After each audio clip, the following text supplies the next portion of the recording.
শাইখুল হাদিস আল্লামা আহমদ আলী কাসিম হুজুর সহ কেন্দ্রীয় মহানগর নেতৃবৃন্দ, সমবেত তৌহিদি জনতা, সংগ্রামী সাথী ও বন্ধুগণ, স্বৈরাচারী হাসিনা বাংলাদেশ থেকে পালিয়েছিল, কিন্তু তার সেই ষড়যন্ত্র আমরা কন্টিনিউ দেখতে পাচ্ছি।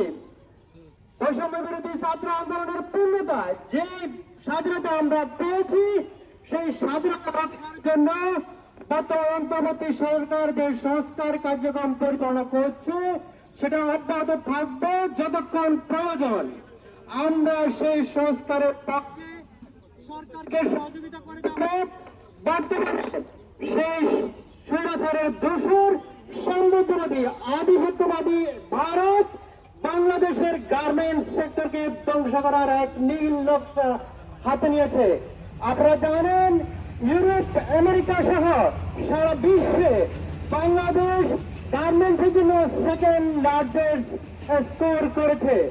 সেই জিনিসটি ভারত সহ্য করতে চায় না, বিভিন্ন সময় বিভিন্ন ষড়যন্ত্র করেছে।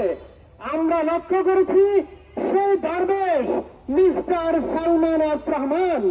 সালমান ফজলুর রহমান, তার নাম হলেও সে কখনো সালমান ফজলুর রহমান বলে না। তার সেই গার্মেন্টসে সে মাসের পর মাস বেতন বকেয়া রেখেছিল। আমরা দেখেছি হামেম গ্রুপ, আওয়ামী গ্রুপ, সে হামেম গ্রুপের বেতন বকেয়া রয়েছে।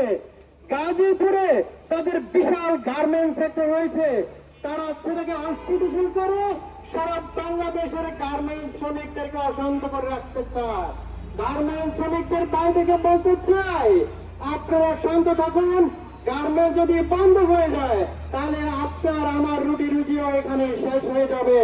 তাই বিদেশি ষড়যন্ত্রকে উপেক্ষা করে গার্মেন্টসকে রক্ষা করতে হবে, সকল শিল্প কারখানাকে রক্ষা করতে হবে, বাংলাদেশকে রক্ষা করতে হবে। যে বাংলাদেশকে অকার্যকর করার জন্য 2009 সালে 57 জন সেনা অফিসারকে হত্যার মাধ্যমে ভারত শেখ হাসিনাকে দিয়ে বাংলাদেশকে অকার্য করার সেই কর্মসূচি গ্রহণ করেছিল। আলেম ওলামাকে হত্যা এবং ছাত্রছাত্রীর হত্যার মাধ্যমে তারা শুরু করেছিল চূড়ান্ত অধ্যায়। শেখ মুজিবের শিক্ষাকে তারা ধ্বংস করতে চেয়েছিল। ছাত্র জনতা অভ্যুত্থান পরবর্তী আমাদের কর্মসূচি কন্টিনিউ থাকবে। আমরা তাদের ষড়যন্ত্র সফল হতে দেব না। আমরা ঘরে ফিরে যাব না যতক্ষণ পর্যন্ত আমাদের এই সংস্কার কার্যক্রম সফল নয়। আল্লাহ পাক আমাদের তৌফিক দিন। আপনাদের সবাইকে অনেক অনেক ধন্যবাদ। আপনারা আমাদের আগামী দিনের সংগ্রামে এবং আমাদের আহ্বানে থাকবেন।